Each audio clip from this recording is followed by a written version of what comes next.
I'm Sunena Gupta. I'm an analyst at Cleantech Group, and today we're going to be talking about Sustainable Aviation Fuels, or also known as SAF. So SAF is a type of alternative jet fuel that's made from non-petroleum feedstocks, and it's meant to replace the traditional jet fuels and reduce their emissions by at least 10% compared to the conventional jet fuel. And so why is it so important? It's important because the aviation sector is producing emissions much faster than the railroad or shipping industries. And so when you look at these in comparison, then there's a lot of pressure for the aviation sector to reduce emissions, and the highest potential for them to do this is via SAF. And we would expect that over time, SAF itself could reduce emissions in that sector by about 65%. So it's definitely the most significant part there. So there are several different types of SAF, and they're produced via different pathways and feedstocks. And so there's only actually one that's being commercially deployed right now, and that's the HEFA, which stands for hydrotreated esters and fatty acids. And so the reason why we can't depend only on that pathway is because there's limitations in scaling up, because there's limited feedstocks available to produce that kind of SAF. And so that would bring us to the other kinds of SAFs that are being produced. And so there's a few different pathways, mainly the alcohol to jet and the Fischer-Tropsch processes. And these show more promise in scaling up, and they're currently in pilot stages. So we can expect that in coming years, these would be more significant than HEFA. So there's the International Aviation Transport Authority, and also known as IATA. And so they have a net zero emissions target. So by 2050, they want to reach net zero emissions in the aviation sector. And this is really significant because there's around 38 airlines that have signed on to this agreement. So they're all actively working towards reaching that goal. And with that, they're going to have to be involved in SAF. So that's really driving the adoption of SAF. And apart from that, policies are pretty significant in this aspect.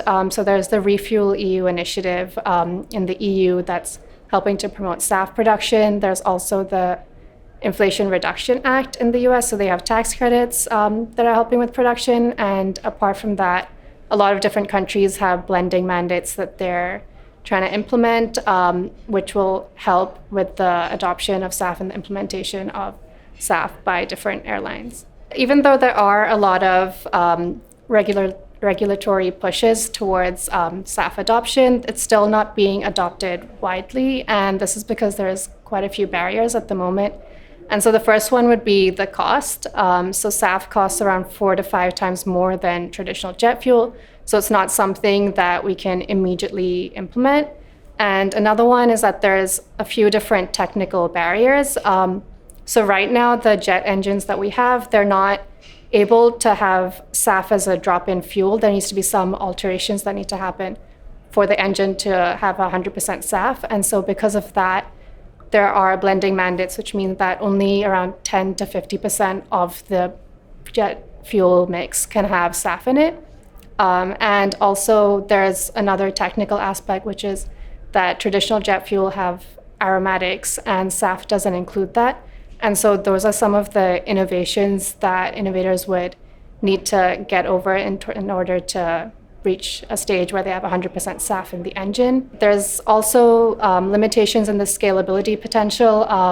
So for example, I mentioned that for HEFA, there's limitations in scaling them up because there's feedstock limitations in terms of that availability. And so that's another place where innovation really comes in order to create more different pathways, broaden the scope of feedstocks so that we can have more efficient and newer ways to implement SAF. There's a lot of different innovations that are coming up in this space that are really interesting and unique.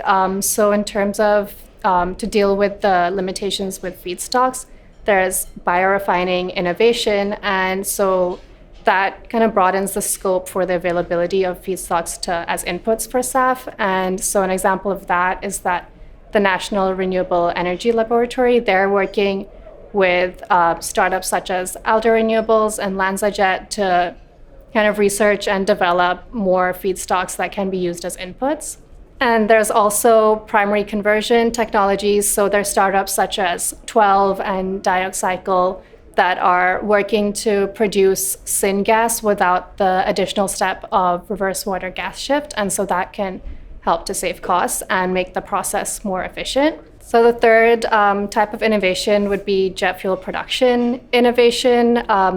And so for that, there's companies such as OxCCU that are working with one-step jet fuel production. There's MetaFuels that are working to make the process of methanol to jet production more efficient. And there's several other innovators that are working on different aspects of this.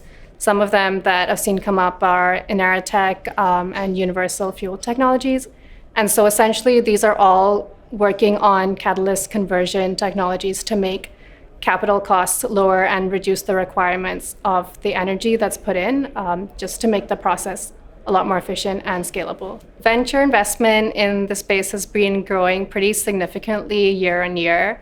And this is happening mostly in the alcohol to jet and the Fischer-Tropsch processes. And that's mostly because with regards to HEFA, it's already being commercially deployed, so it's pretty developed already. So their innovation is happening in the other two types of pathways. And so some pretty recent and significant deals that we've seen are with Infinium, MetaFuels, and Sky Energy, and we can expect that this landscape is only going to grow in coming years. In the coming years, we can expect to see more types of innovation in SAF. So globally, there's a trend of more hubs being developed for carbon capture and hydrogen. And so we can expect that with the growing of these hubs, these are used as inputs for SAF more and more. And that technology is there's going to be more of an emphasis on developing that. Another one would be that, as I mentioned, that engines are currently not, we can't just use SAF as a drop-in fuel. And so we would expect that there'd be some technical innovation in altering jet engines to make it so that SAF can be used as a drop-in fuel and we can have planes run on 100% SAF more frequently. And I think the last one would be that e-fuels are still currently in early stage technology.